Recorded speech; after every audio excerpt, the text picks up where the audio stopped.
Shalom wanita-wanita kekasih Allah, tiba saatnya kita akan mulai ibadah WBI pada sore hari ini. Mari kita akan berdoa terlebih dahulu. Bapa di surga, kami ucap syukur untuk sore hari ini Tuhan. Biarlah Tuhan kami percaya Kau hadir di tengah-tengah kami saat ini ketika kami memuji memuliakan nama-Mu. Kami rindu Tuhan Kau ditinggikan, Kau dimuliakan senantiasa. Bukan kami Tuhan yang semakin hebat Tuhan, tapi Engkau yang akan semakin hebat di antara kami Tuhan. Ini hidup kami Tuhan. Semua yang kami punya Tuhan, semuanya adalah milik-Mu Tuhan. Biarlah kami mengerti Tuhan akan rancangan-Mu atas hidup kami. Biar kami tahu panggilan kami Tuhan, sehingga ketika kami ada di antara keluarga kami, di antara lingkungan kami boleh menjadi saksi-Mu Tuhan senantiasa. Terima kasih Bapa, kami mau siap Tuhan memuji muliakan nama-Mu. Kami siap bersorak bagi Engkau. Terima kasih Bapa, mari sama-sama kita katakan amin. Mari kita bangkit berdiri, kita meninggikan Allah kita, amin.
Harus kita bayarkan, terlebih mulia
Amin Tuhan.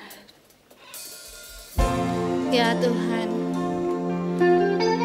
Kau telah memilih kami Tuhan untuk menjadi alat saksi-Mu dimanapun kami berada Bapa. Ini kami Tuhan, kami serahkan hidup kami kepadamu Tuhan. Ya Yesus. Amin. Ini doa kami Tuhan di hadapan-Mu Tuhan. Haleluya Yesus.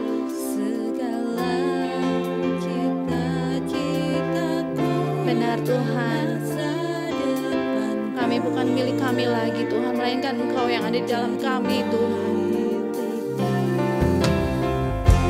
Jadikan kami terang di tengah kegelapan dunia, membawa bangsa-bangsa kepadamu. Tuhan, ini kerinduanku bagimu Tuhan, seluruh hidupku. Pakailah Tuhan bagi kemuliaan-Mu. Genapi seluruh rencana-Mu, sampai bumi penuh kemuliaan-Mu.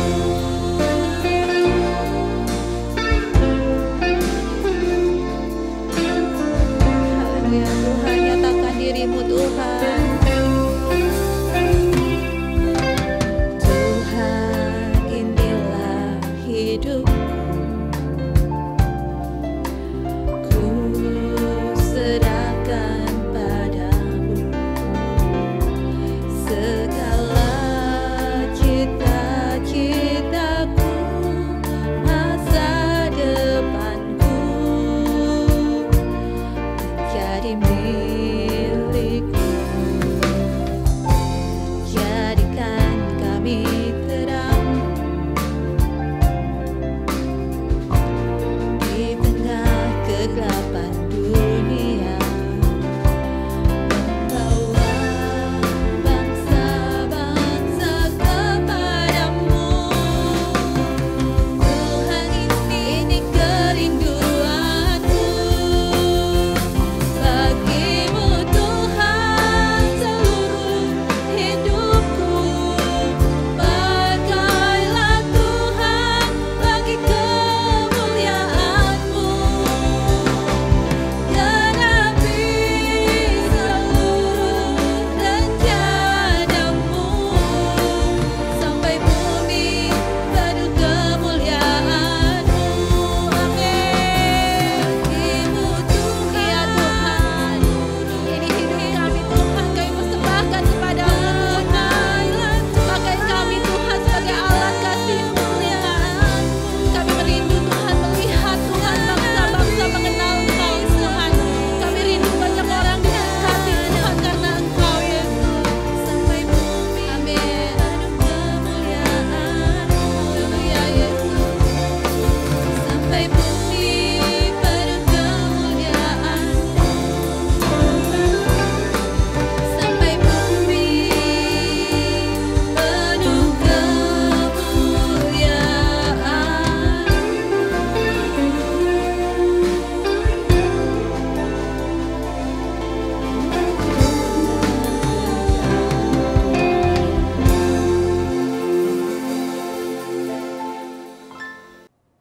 Shalom, selamat sore ibu-ibu semua yang dikasihi di dalam Tuhan.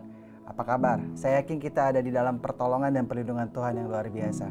Sebelum kita belajar kebenaran firman Tuhan, mari sama-sama kita berdoa dan tundukkan kepala.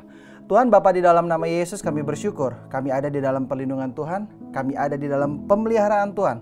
Kami baik, keluarga kami baik. Kami tahu Tuhan beracara dalam keluarga kami dan membuat semuanya menjadi baik. Tuhan, kalau momen yang terindah ini kami pilih untuk mendengar kebenaran firman Tuhan, tutup bungkus kami semua Tuhan yang mendengar kebenaran firman-Mu untuk menerimanya sebagai rema dalam hidup kami dan melakukannya dengan setia.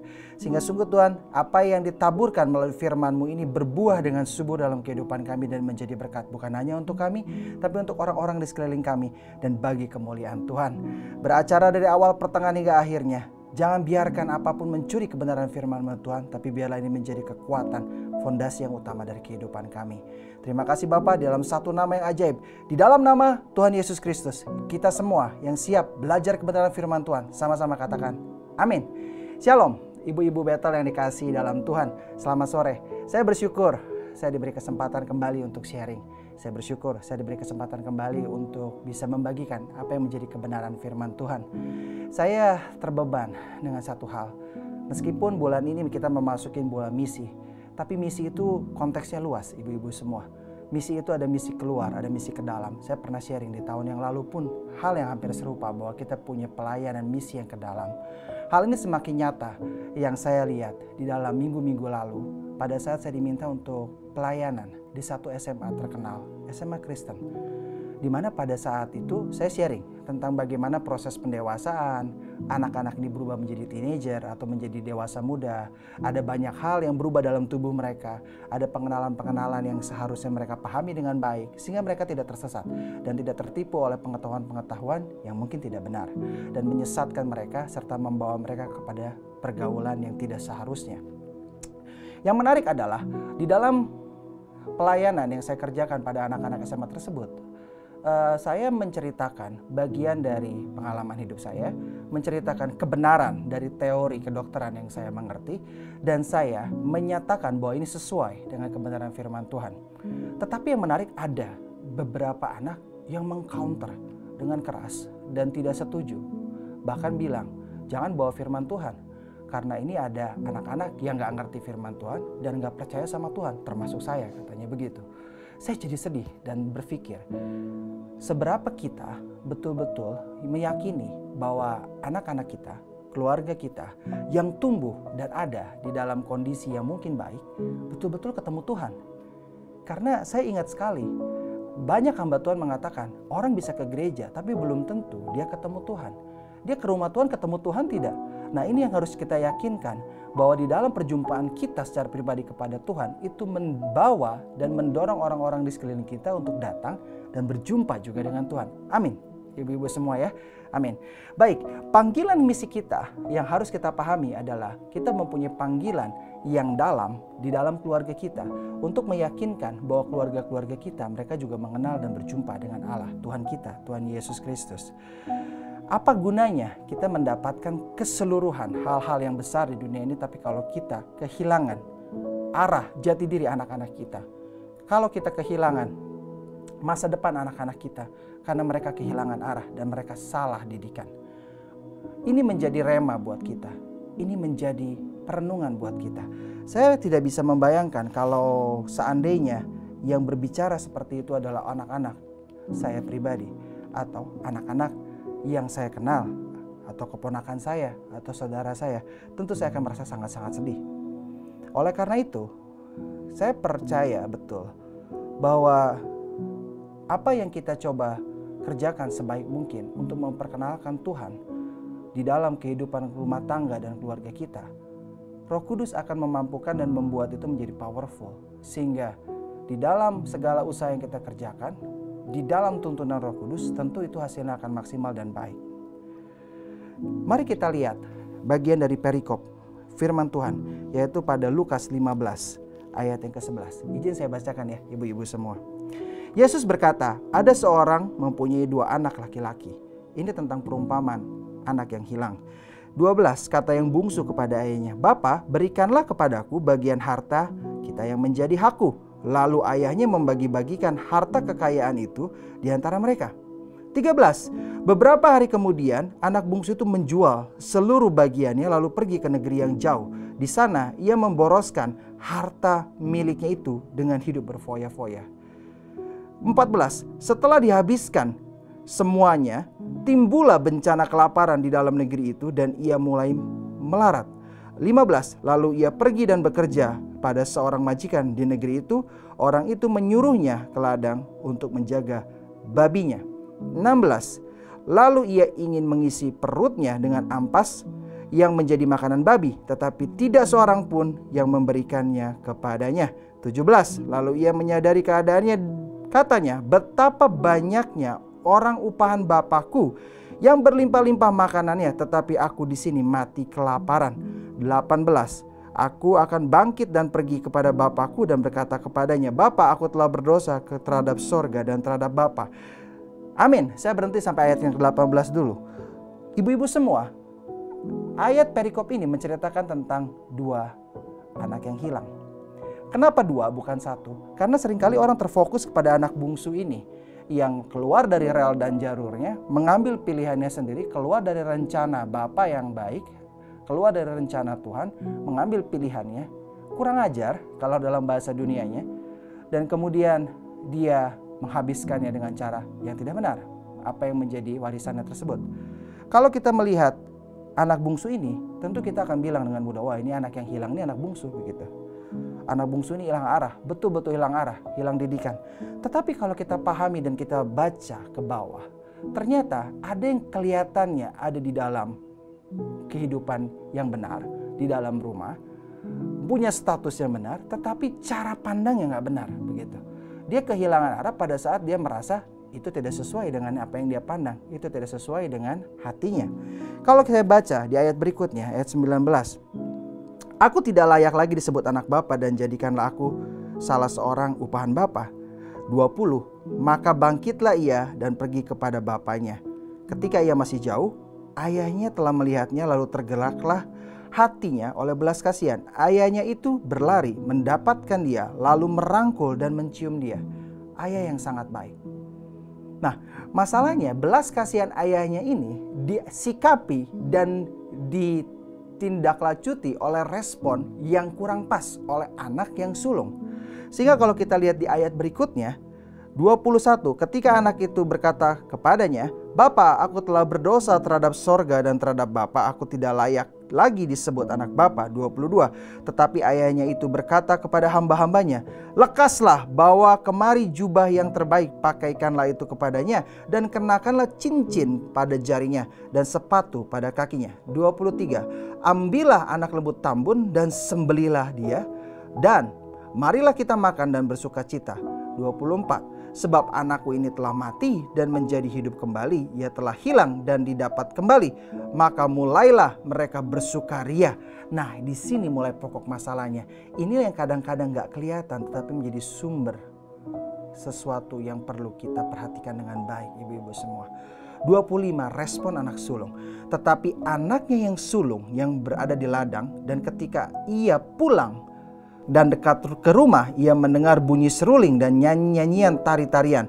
26, lalu ia memanggil salah seorang hamba dan bertanya kepadanya, apa arti semuanya itu? 27, jawab hamba itu, adikmu telah kembali dan ayahmu telah menyembelih anak lembu tambun karena ia mendapatnya kembali dengan sehat. 28, maka marahlah anak sulung itu dan ia tidak mau masuk. Lalu ayahnya keluar dan berbicara dengan dia. Kemarahan anak sulung ini itu menunjukkan ketidakmatangan karakter dari anak tersebut terhadap hal yang dia sedang lihat di hadapannya hari itu. Seringkali mendidik dan mematangkan seseorang untuk bisa betul-betul menjadi karakter yang sesuai di hadapan Allah, bukan hanya kita harus mendoakannya setiap waktu, tetapi kita perlu mengajarkannya berulang-ulang. Sehingga itu betul-betul menempel di hati dan di pikiran, serta itu dilakukan. Anak sulung ini mungkin dia mendengar, mungkin dia memahami, tapi itu gak sampai di hati. Sehingga pada saat kejadian ini terjadi, dia langsung merasa tidak puas, dan dia merasa bahwa kok curang begitu, anaknya ini bikin salah, kemudian langsung dibikin pesta. Saya tiap hari kerja keras. Padahal sebenarnya apa yang dia kerjakan dan apa yang dia lakukan, itu Tuhan tahu dan Tuhan hitung. Dan Tuhan bilang, kan apa yang kamu kerjakan aku lihat, apa yang aku punya itu kamu punya, begitu. Tapi seringkali kita membanding-bandingkan dan kehilangan arah dan tujuan kita pada saat kita diperhadapkan terhadap situasi tertentu. Nah, dalam konteks ini dan di dalam keadaan ini, Bapak Ibu semua, kalau kita tidak concern untuk menjaga pengenalan anak-anak kita kepada firman Tuhan yang sejati, membawa mereka untuk mendidik dan mengajar mereka setiap waktu, Anak-anak kita ini terekspos dengan banyak hal, Bapak Ibu semua. Anak-anak kita terekspos dengan WA, terekspos dengan internet, terekspos dengan TV, terekspos dengan game, terekspos dengan teman-temannya, terekspos dengan siaran televisi yang lain mungkin. Tetapi apakah kita betul concern menemani mereka, membantu mereka untuk memilah mana yang baik, mana yang tidak baik, mana yang berkenan, mana yang tidak berkenan, mana yang sesuai kebenaran firman Tuhan, mana yang tidak sesuai kebenaran firman Tuhan. Sehingga pada saat mereka mungkin merasa galau, pada saat mungkin mereka merasa hilang arah, pada saat mereka mungkin merasa tidak puas dan merasa dikecewakan karena temannya itu bisa dengan cara A, kenapa saya tidak boleh dengan cara A? Temannya boleh lakukan dengan cara B, kenapa saya tidak boleh dengan cara B? Dia tidak kehilangan integritas. Karena kita sebagai orang tua, ibu-ibu, menemani anak-anak kita untuk berdiri menghadapi persoalan itu di dalam pertolongan Tuhan. Amin, ibu-ibu semua. Sehingga kita punya panggilan yang nyata untuk menjaga anak-anak kita untuk hidup di dalam kebenaran firman Tuhan. Mengingatkan mereka setiap waktu, mendorong dan mendukung mereka pada saat mereka jatuh dan mereka kebingungan. Pada saat mereka galau karena mereka melihat orang-orang di sekeliling mereka mungkin bertindak hal yang tidak sesuai, namun itu bisa survive dengan baik. Sehingga mereka merasa galau kenapa ini jadi seperti ini. Tetapi kita bisa bilang pada mereka bahwa yang menjadi kebenaran firman Tuhan yang dipegang itu adalah hal yang mutlak dan utama.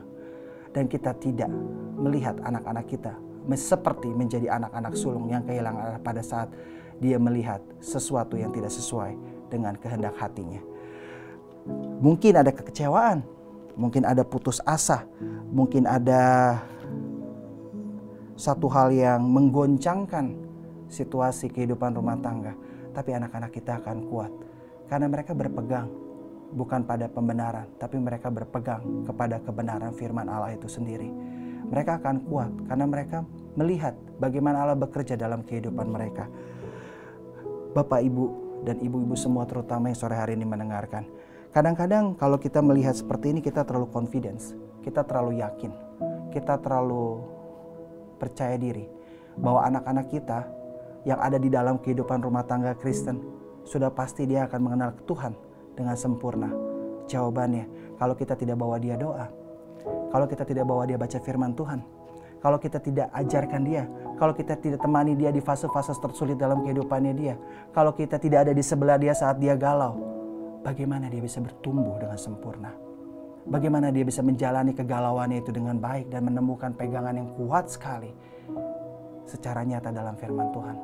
Kalau kita tidak meneladani mereka di saat-saat galau untuk bertemu dengan Tuhan dan berdoa, seringkali mereka perlu pegangan tangan yang kuat, yaitu dari kita, orang tua, ibu, bapak, dan juga saudara-saudara seiman maupun saudara-saudara kandung.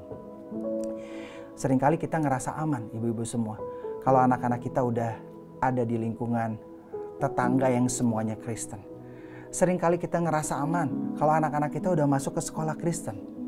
Seringkali kita ngerasa aman kalau anak-anak kita udah pergi ke gereja dan sekolah minggu. Seringkali kita ngerasa aman kalau teman-teman anak-anak kita di lingkungan tempat kita tinggal itu rata-rata orang Kristen. Tapi itu nggak jaminan.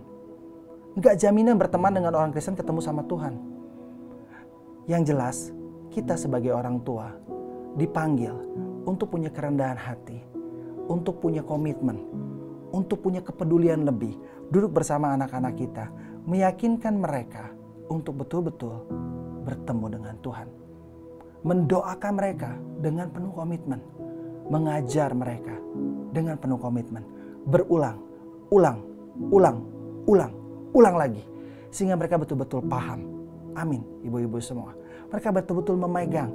Seringkali masalah yang mereka hadapi itu menurut kita itu gak besar, tapi bagi mereka itu besar. Ada masalah yang bagi teenager itu besar sekali. Bagi kita, ya begitu gak perlu dipikirin. Tapi mereka perlu ada yang rest assure di sebelah mereka bilang bahwa ini oke. Mereka perlu di-comforting. Mereka perlu didoakan. Mereka perlu diperhatikan. Sehingga mereka tidak galau. Mereka tidak salah respon saat mereka menghadapi benturan. Saat mereka mengalami masalah. Mereka tidak akan hilang dan tidak akan terhilang. Itu misi dalam keluarga yang harus kita jaga. Menjaga anak-anak kita tetap berkenan di hadapan Tuhan dan mengenal Tuhan secara pribadi. Kita paham betul bahwa untuk mengenal Tuhan itu bukan satu proses yang hanya instan saja di dalam pertolongan Roh Kudus. tetapi seringkali perlu melalui proses pemuritan yang baik. Kita sebagai orang tua dipanggil untuk bisa memuridkan anak-anak kita.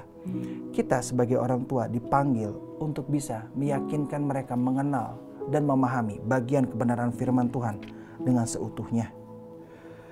Sehingga kalau kita melakukannya dengan sepenuh hati di dalam tuntunan Roh Kudus, saya percaya apa yang disebutkan di dalam Matius 28 ayatnya yang ke-18 sampai ke-20. Saya bacakan Bapak Ibu semua. Yesus mendekati mereka dan berkata, "Kepadaku telah diberikan segala kuasa di sorga dan di bumi." 19. "Karena itu pergilah, jadikanlah semua bangsa muridku dan baptislah mereka dalam nama Bapa dan Anak dan Roh Kudus. Dan ajarlah mereka melakukan segala sesuatu yang telah kuperintahkan kepadamu, dan ketahuilah aku menyertai kamu senantiasa kepada akhir zaman." Amin ibu-ibu semua. Ajarlah, jadikan mereka muridnya Tuhan. Ajarlah. Dan mengajar itu, saya pengajar ibu-ibu semua. Tidak ada yang diajarkan satu kali itu langsung expert, nggak bisa. Itu butuh proses, itu butuh tahapan, itu perlu diulang lagi. Nggak ada orang jadi dokter 2 hari jadi dokter. Itu namanya bukan jadi dokter, bukan sekolah. Itu namanya training. Training itu pun ada waktunya, nggak 2 hari biasanya. Itu panjang. Sehingga orang itu bisa diyakinkan kompetensi dan kemampuannya. Anak-anak kita dititipkan Tuhan untuk kita training, untuk kita ajar. Kalimat ayat ke-19, "Pergilah, jadikanlah semua bangsa muridku." Anak kita itu adalah semua bangsa itu, ibu-ibu semua. Semua bangsa itu nggak hanya bicara di luar. Bangsa itu bicara bangsa kita, keluarga kita, anak kita, ibu-ibu semua. Saudara kita, saudara kandung kita, teman-teman kita. Ajar, saksikan, teladani, ajar, muridkan. Sehingga setiap lidah akan mengaku, setiap lutut akan bertelut bahwa hanya Yesuslah Tuhan di atas segala Tuhan. Bagaimana kita bisa meyakinkan mereka mengenal Tuhan dengan sempurna? Mereka bisa bertemu dengan Tuhan. Mulai dari keteladanan hidup yang kita tunjukkan kepada anak-anak kita. Mulai dengan kita mengajak mereka berdoa dengan konsisten. Mulailah bertemu dan berdoa bersama-sama. Kedua, komitmen untuk duduk bersama mengajarkan kebenaran firman Tuhan kepada anak-anak kita. Karena mereka gak bisa jalan sendiri. Seringkali mereka banyak pertanyaan. Seringkali mereka banyak hal yang mereka ingin diskusikan. Tapi kadang-kadang mereka tidak pernah punya momen untuk itu. Mari ambil waktu, ambil momen, ambil kesempatan untuk anak-anak kita bisa bicara sama kita, berdiskusi kebenaran firman Tuhan, dan kita bisa menanamkan nilai-nilai kebenaran tersebut dengan solid di dalam kehidupan mereka. Saya percaya kalau hubungan ini dibangun setiap hari, tentu kedekatan, keintiman, komitmen, kesolidan itu akan terbentuk di dalam Tuhan. Yang ketiga, kita juga perlu mengajarkan mereka setelah mereka paham, menceritakan kembali apa yang mereka paham dan melakukannya dengan setia. Sehingga pada saat mereka melakukannya, orang akan melihat kehidupan mereka menjadi surat terbukanya Tuhan. Orang akan diberkati dengan apa yang mereka lakukan. Orang akan diberkati dengan integritas mereka, dengan pilihan-pilihan yang mereka buat. Orang akan berkata, luar biasa. Kenapa Anda bisa pilih itu? Karena Tuhan minta saya pilih itu. Karena ada Tuhan dalam kehidupan mereka yang menuntun kemana mereka melangkah. Dan saya percaya ibu-ibu semua, kita anak-anak Allah, keluarga-keluarga yang diperkenankan oleh Allah. Tuhan berkenan atas hidup kita. Tuhan ingin memimpin dan berjalan bersama dengan kita, menjaga kehidupan kita. Yang kita harus lakukan adalah taat, berubah. Mulai dari sekarang, mulai dari diri sendiri kita mengambil komitmen, dan mulai dari hal yang kecil, berdoa dan membaca firman bersama. Dari situ kita akan yakinkan anak-anak kita punya pengenalan yang kuat akan firman Tuhan. Anak-anak kita akan melakukannya dengan setia. Sehingga di atas segala sesuatunya, ujungnya hanya satu. Memuridkan semua bangsa menjadi murid-muridnya Tuhan. Dan nama Tuhanlah yang dipermuliakan melalui kehidupan kita dan anak-anak kita semuanya. Terima kasih ibu-ibu semua. Saya akhiri sampai di sini. Mari kita berdoa. Tuhan Bapa, di dalam nama Yesus, anak-Mu selesai berbicara. Bersyukur buat kesempatan yang indah. Bersyukur buat firman-Mu yang indah. Bersyukur buat kami yang memilih untuk mau mendengar dan melakukan kebenaran firman-Mu dengan setia. Hamba berdoa untuk setiap ibu-ibu yang mendengar firman-Mu hari ini Tuhan. Urapan-Mu mengalir di dalam nama Yesus. Memberikan kemampuan dan hikmat kepada mereka semua Tuhan. Untuk bisa mengambil sikap, menuntun, menjaga, menjadi penjaga-penjaga doa bagi keluarga dan anak-anak mereka. Menjadi pendidik yang sempurna buat anak-anak mereka. Sehingga anak-anak mereka hidup di dalam kebenaran firman Tuhan.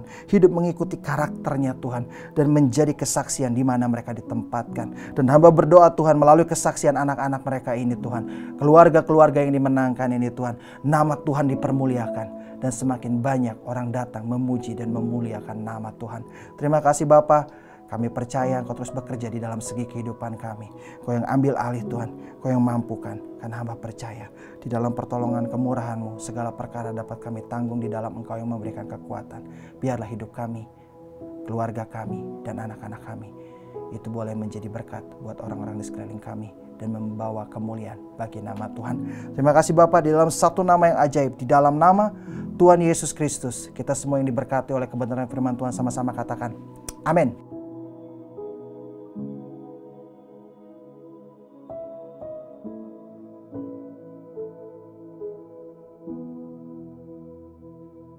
Shalom ibu-ibu, wanita Bethel Indonesia, Pasir Koja yang diberkati oleh Tuhan. Sebelum kita mengakhiri ibadah WBI pada sore hari ini, saya mengundang ibu-ibu, wanita Bethel Indonesia untuk bangkit berdiri. Dan saya akan berdoa untuk berkat dari Bapa di sorga. Mari kita mengangkat tangan sama-sama, lalu kita berdoa. Bapa Surgawi, terima kasih untuk gereja-Mu di negara ini. Terima kasih Tuhan untuk wanita yang terus setia beribadah bersama-sama, bersekutu khususnya di dalam WBI Pasir Koja. Tuhan memberkati keluarga, rumah tangga, dan memberkati usaha pekerjaan anak-anak-Mu. Terima kasih Tuhan untuk anugerah yang luar biasa ini. Berkati firman-Mu yang telah disampaikan. Biar firman-Mu menjadi penuntun bagi kehidupan para wanita Bethel Indonesia ini. Terima kasih Bapa. Tuhan memberkati dan melindungi engkau sekalian. Tuhan menyinari engkau dengan wajahnya dan memberikan kasih karunia-Nya. Tuhan menghadapkan wajahnya dan memberikan kepada engkau sekalian damai sejahtera. Ibu-ibu, wanita Bethel Indonesia yang dikasihi oleh Tuhan, teruslah setia beribadah.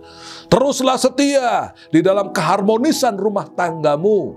Karena kasih karunia dari Allah Bapa di sorga, cinta kasih dari Tuhan Yesus Kristus, dan persekutuan dengan Roh Kudus menyertai wanita Bethel Indonesia, Pasir Koja, dan seluruh cabang-cabang hari ini dan terus kekal sampai Maranatha Tuhan Yesus datang kembali. Sama-sama kita katakan amin.